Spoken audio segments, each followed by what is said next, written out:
sa Clement Rossignol, som zamestnancom spoločnosti Alain Fermet z Francúzska, špecializujúcej sa na poľnohospodárstvo, komplexnú správu fariem a poskytovaniu služieb ako rozmetanie a mulčovanie.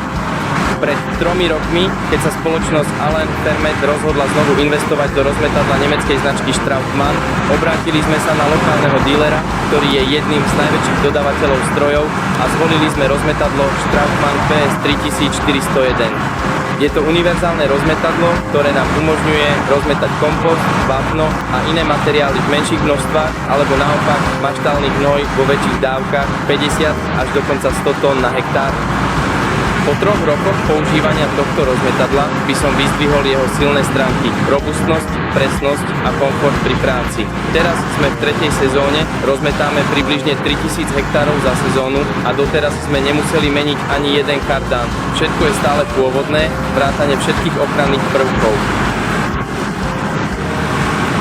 Hmotnosť rozmetadla je veľmi dobre rozložená, nápravy sú dostatočne vzdialené, takže značná časť váhy spočíva na traktore a jazda je veľmi pohodlná. V kabíne je multifunkčný joystick, ktorý je naozaj mimoriadne praktický. Nakoniec by som dodal, že všetci naši zákazníci sú spokojní s kvalitou rozmetania. Mňa osobne teší váhový systém, ktorý je spoľahlivý a umožňuje mi dokončiť prácu úplne presne. Podľa mňa sme urobili dobre, keď sme pri tejto investícii dôverovali spoločnosti Strautmann,